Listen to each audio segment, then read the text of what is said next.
Alright guys, quick update on the Feta project. I started this process about a month ago and just about done with it. The results are pretty much what I predicted and within the timeline that I predicted as well. The original problem was that I had a ton of alligators as well as rune gardens, which are great producers, but they're absolutely brutal on population. So the goal was to plant some slightly less population negative buildings, like airships specifically, which also has more balanced attack stats. So if we look at the alligator, it's 35% red. Ethereal airship would be 18% red plus 9%, to match the same dimensions, so that would actually be 27% red defense, but also gives me the red attack. So we'd be at 21% red attack, where the alligator swamp doesn't give any red attack stats. Plus it's the population issue, like I said. So the ultimate goal here was to be able to get more population in order to plant some of these buildings like Silkweaver, which is 20,000 population hit, way worse than alligator on population drain, but pretty awesome attack stats. Before I started the Feta project, I hovered around 5 or 6,000 available population, which, I mean, that's not even enough to plant an airship at that point. So I was constantly struggling with the population.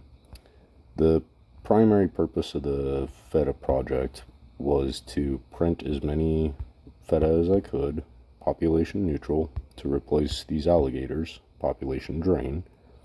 And in the process, or after that process was done, I would be able to store the Aegean resorts that I had up in this top row, and reuse the population that I saved from gators on other population drain but roadless. That was pretty much the ultimate goal. So quick follow up on that. Now I've got 115,000 available population, which is pretty reasonable. I've been able to print and plant quite a few of these population drain buildings, as well as some of these pretty brutally population negative event buildings like the Vagabond and the Harvest Hub. Pretty brutal on population, but I've been able to plant a lot of those, so that helps in QI, plus decent attack stats, where the alligator swamp is kind of a single purpose thing. This group of Feta here is kind of earmarked for more marble gateways. Also population neutral, but they take a lot longer to produce. So part of the idea with the Feta project was you can print Feta pretty quickly. If you have 13 Aegean resorts and they're spitting out on average 7 or 8 fragments per resort per day, you can print these Feta pretty quickly. So the step number 1 was just to print filler as quickly as I could and get my population under control. And now that we've accomplished that, we can start chipping away at replacing these with some of the buildings that take a lot longer to generate. These are obviously going to be more Colossus as I accumulate those, but that's not a quick process, you know. So the Feta is a nice filler and keeps my population under control in the meantime. I do have this space is kind of earmarked for another Crimson Dragon ship once I print that, and then a few more airships in this group up here. pretty much covers it. Archdruid is actually a placeholder as well. When I get Colossus level 4 or 5-ish, I store the hut, plant the Colossus just for the attack stats and goods, and then once I get it fully leveled up, I move it down into the roadless and replant the Archdruid hut for a couple weeks. Flamingo is nice too. The main thing I'm just trying to accumulate here is the coin boost kits, and it's not really that I need them, but I'd rather have fragments plus the building fragments for trees, like the trees of patience, trees of silence, things like that, versus fragment kits for the buildings that I literally just spent a month getting rid of. Here's what's nice about the Feta project though. I have 41 buildings in inventory, so when Space Hub comes out, I will be able to fill up the bulk of those new expansions. Let's do the math real quick. 41 times 6 is 246 divided by 16. I could actually fill up all of them. That's 15 expansions worth of Feta that I can just plant immediately, and then over time restore those as I get better buildings. And the nice thing with that is that since I don't have the Aegeans anymore, that was the whole purpose, was to print the Feta and then store the Aegeans. So the Aegeans are stored. If I jump to Space Hub and I don't have Feta in inventory, I'm like, well, I got 12 expansions, but nothing to fill it with. So that actually worked out pretty well. I've got filler for plenty of room when I do age up. Let's see, what else? In terms of city production, my forge points went up like maybe 100. My goods production is about the same at 17,000, 18,000, somewhere in there. My attack stats though went up from 6,000 red attack, 8,000 red defense to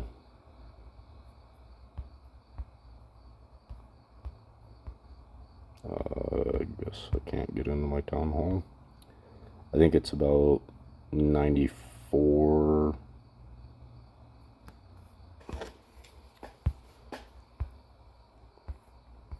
Now that it came back online. Yeah, 93 over 95. So huge improvement on the attack side.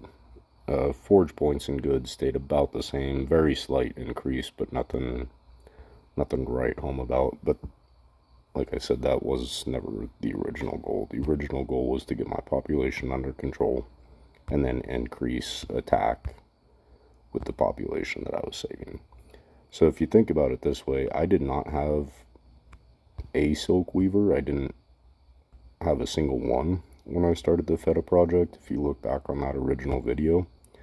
And I had 5 in inventory. I just didn't have the population to plant a 2,000 drain building when I only had 5,000 available.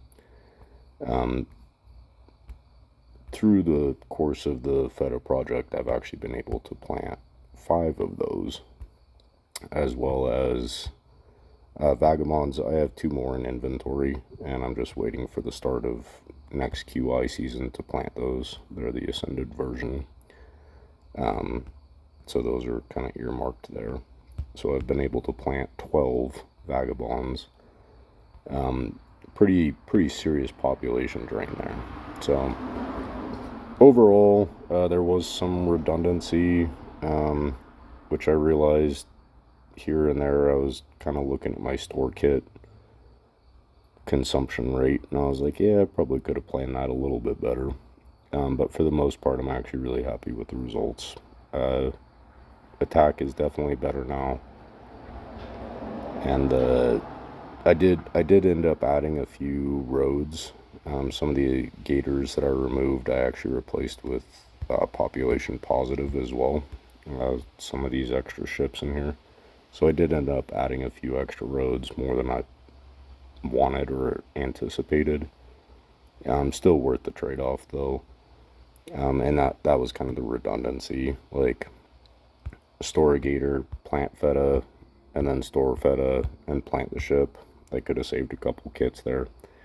But overall, pretty streamlined process, and it definitely happened on the timeline that I was expecting. So, current project is just printing more of the marble gateways to replace this group in here, like I mentioned, and then a couple more airships up here. That about covers it for this round of printing. Next event looks like some 4x4 and 4x7 stuff coming up in Halloween event after that. So I rearranged my city and kind of mapped that out into a group that's divisible by 4 vertically. So that should be pretty easy to shuffle over as those new buildings come out. Alright guys, thanks for watching. Drop me a like and subscribe, and connect on Discord if you got questions. Talk to you soon. Bye.